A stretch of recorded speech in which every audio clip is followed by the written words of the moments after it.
Hey guys, I'm Mitch. I'm Austin. And this is Super Platinum Achievement. And 2020 is finally over. Yes, Mr. Frodo. It's over now. But we got some good things out of it, and that is some great games. It was actually, all things considered, a very good game year for video games. Very good game year. Very good game year for video games. You know what I mean. All things 2020 kind of sucked, but a lot of people were able to stay home and play more games maybe they normally would have. And game sales actually, I think, hit like $7 billion or more.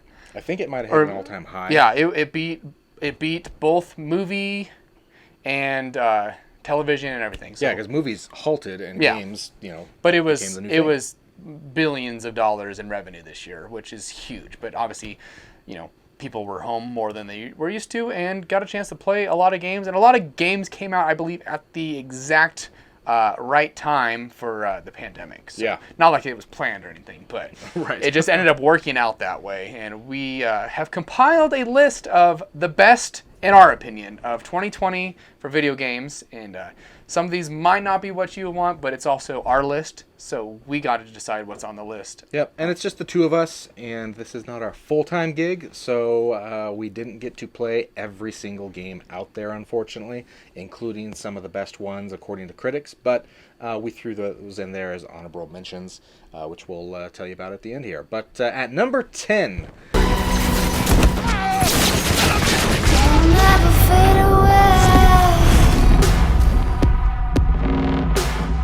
Now, this game was a huge disappointment. A lot of people expected it to be the best game of 2020. The reason it was a disappointment is because, one, the hype was just too much for what it could possibly live up to. Countless delays, and then it finally came out. And it came out and it was not ready. Yeah. It was not polished. It doesn't run well on last-gen consoles. But there is a great game hidden in there. I didn't finish the game, but I did play a good chunk of it, and it's got a lot of things going for it, a lot of great mechanics, a lot of new things that are fun, and It looks definitely in a top 10. One, it's playing well. It looks fantastic and plays well. The problem is, at today's state, it is a little glitchy. I know they've addressed two big patches coming this month and in next month, so hopefully. We're actually delaying our review on that one, I think, until those patches kind of come out. When it's actually, I think, we're considering it a complete game, but we did want to include it on our list for 2020 since it did release at the end of 2020.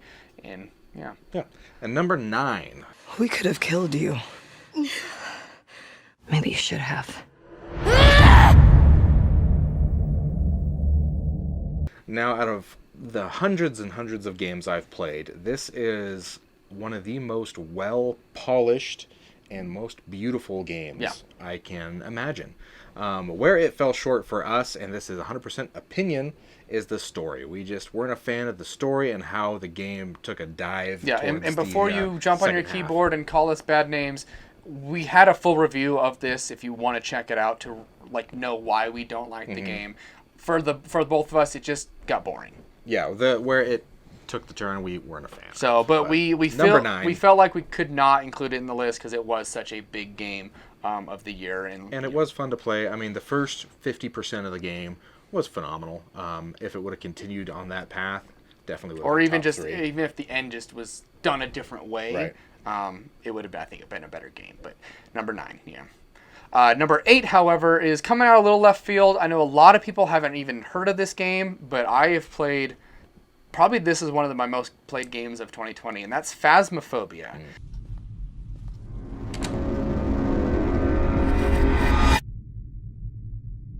The premise is you are a ghost hunter, and you can play by yourself or with up to 3 other friends, so 4 total. I got EMF ready. I'm going to get a photo camera, and I'm going to grab... Get the garage, girl! And you go to different locations, houses, schools, prisons, there's an asylum. You go in there, gotta find the ghost and identify what the ghost is before it kills you. And it is such a unpredictable game, and you won't repeat your same experiences. The ghosts all act differently and behavior changes, and it genuinely stays scary and the tension and suspense, but also has the jump scares. And I've played 40 hours into this game probably, and it came out latter half of this last year, and it still gets me every time. It's got a So big cult following, It is- and it's really and- impressive for an indie game. and it's a one-person developed game, and he actually has extended early access to add more content and fix more bugs because of how successful the game was. So, and I've enjoyed this game more than most this year. So I put it on my list, and I forced Mitch to put it on our list together. And yeah, Phasmophobia. Number 8. Yeah, number 7, once again, only I've played because it's a PS5 exclusive, not Spider-Man Miles Morales. It's actually Astro's Playroom. This game, I don't know what about it, is super short, maybe 5 hours, and essentially was just a tech demo for the DualSense and kind of the PlayStation 5. But there's so much charm and joy in this game, and if you are a fan of PlayStation, like I was, I grew up on the first PlayStation, I've had every one since, you will love this game. You get to find like old artifacts from the previous generations of like, you know, each room was like sectioned off for like the PlayStation 1, 2, 3, and 4, and each thing was related to that. And you know, I'm not gonna lie, I kind of got emotional playing this game a little bit, like a nostalgic kind of way, because like all of a sudden something pops up, like I haven't seen that in 15 years, and you know, the game was fun. It actually was like a pretty good platformer, and I thoroughly enjoyed it, I think, with a smile on my face the entire time. So that's number 7 is Astro's Playroom. Number 6, another Star Wars game.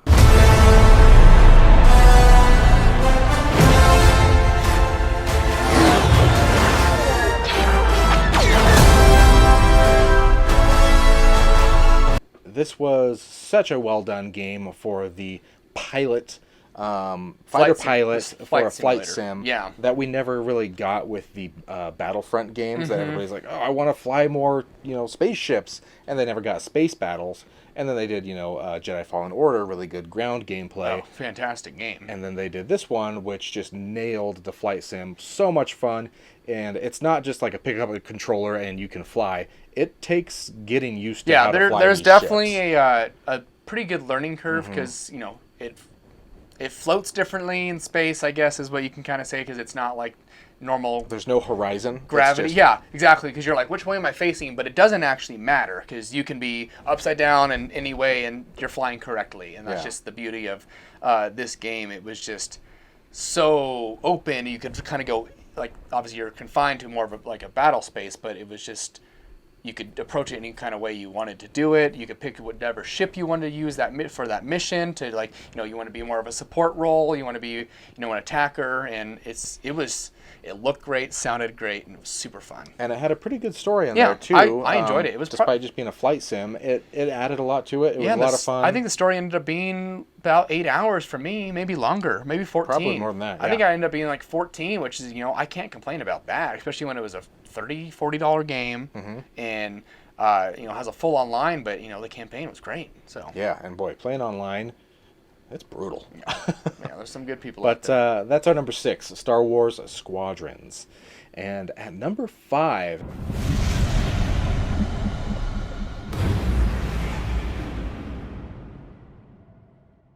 Now, this is a prequel, sort of, to Legends of Zelda Breath of the Wild, but it's not, you don't need to play it if you're, following the Zelda franchise. It just adds a little bit to it.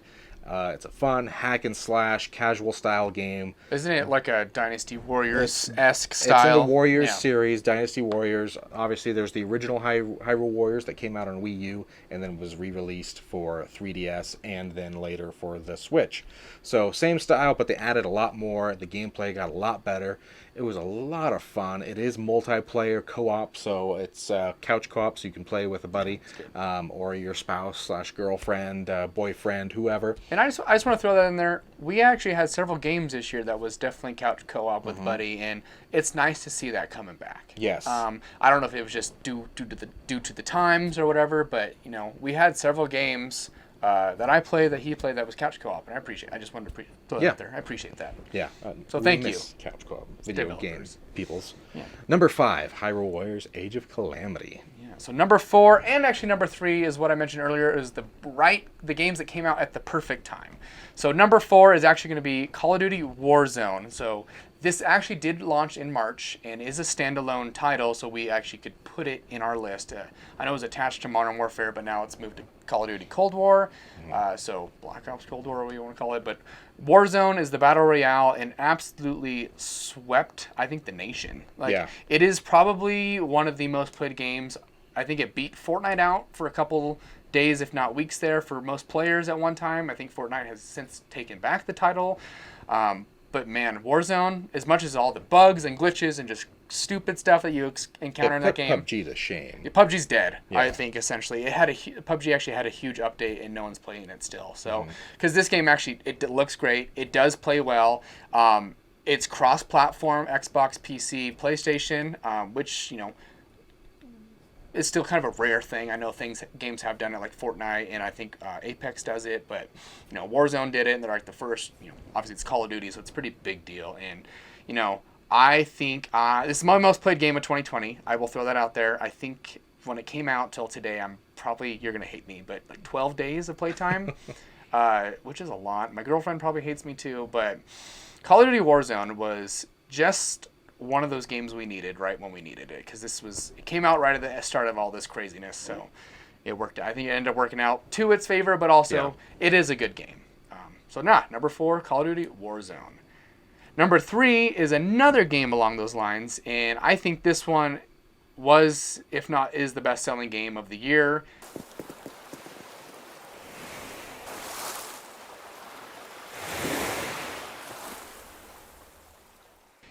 Once again came out at the right time and caused Switches just to fly off the shelves. You could not find them for months, and they ran the production couldn't keep up because so many people were buying a Switch for this game, because it was just a game you could sit down and play and go on a friend's island, or they come over and you can just kind of do whatever you wanted, shake some trees, plant some apples, grow some flowers. I mean, my girlfriend and I shared an island, and it's just half of it's just flowers because she started a flower farm, and then it got out of control because if they're next to each other, they'll breed and then just take over. And it's so much fun. I mean, you literally can go in there, and obviously it's a real-time game, so when you sign in the morning, it's morning in the game. When you sign in at night, it's night in the game, which causes different animals and bugs and stuff to show up for you to catch and fish and stuff like that. It changes with the season, so every season you get a big update. It came out in the spring, so we've since had a summer, fall, and now it's in the winter thing, and it keeps adding stuff all the time, and really was the perfect game. And honestly, that's why it's in our top 3. It was, one of the best games of the year, and it definitely should be included in high on a list like that. So yeah, number 3 is Animal Crossing New Horizons.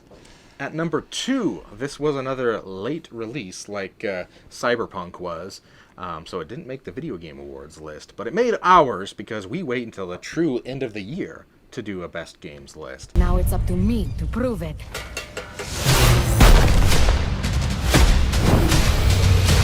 Immortals Fenyx Rising, available December 3rd.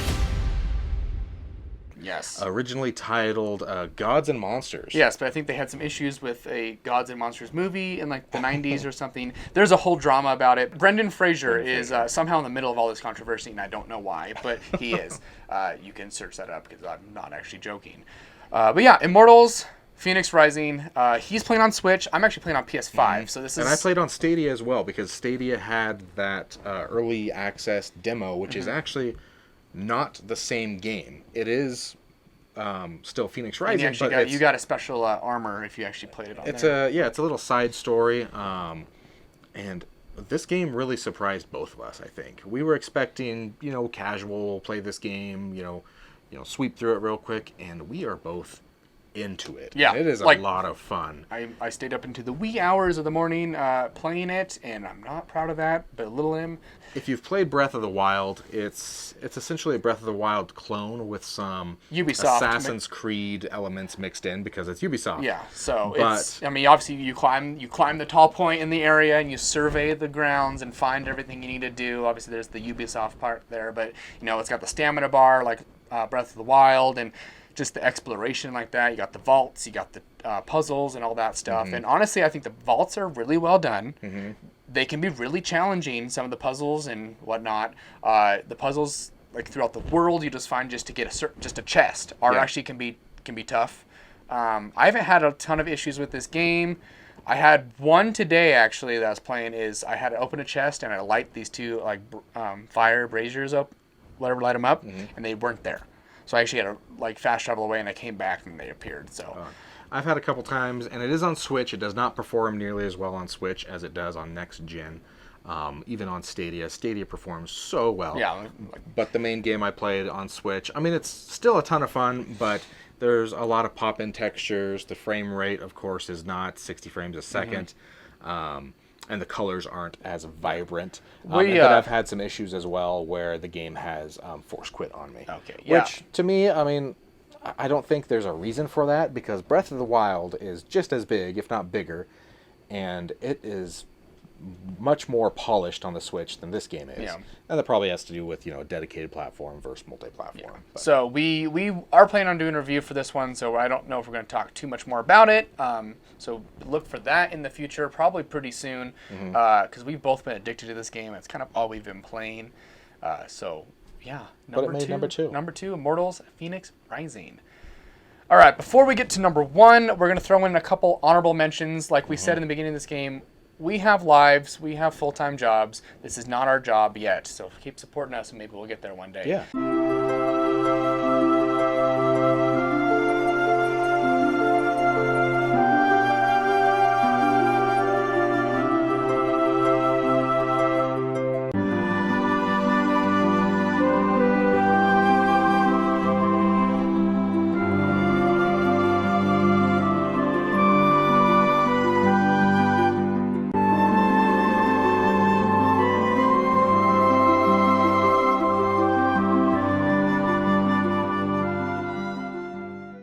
And that leads us to number 1. Kosenkan!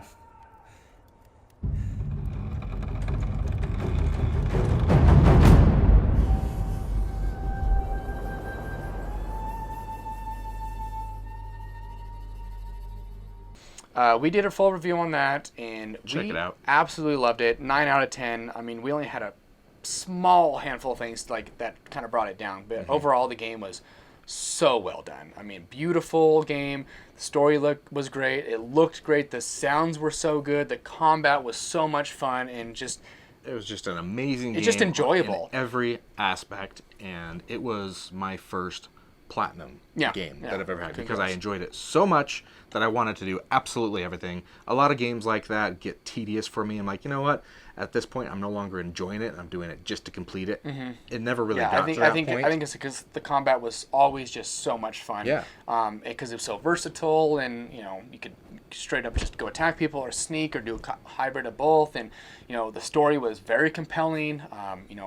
Nothing like new or crazy. It was pretty typical revenge story, but it was still well done, Emotional, the well characters voice acted. were awesome. Yeah, it was such a good game, and it looked so good, and just So if you haven't seen our full review on that, please check that out, because we'll Check it out.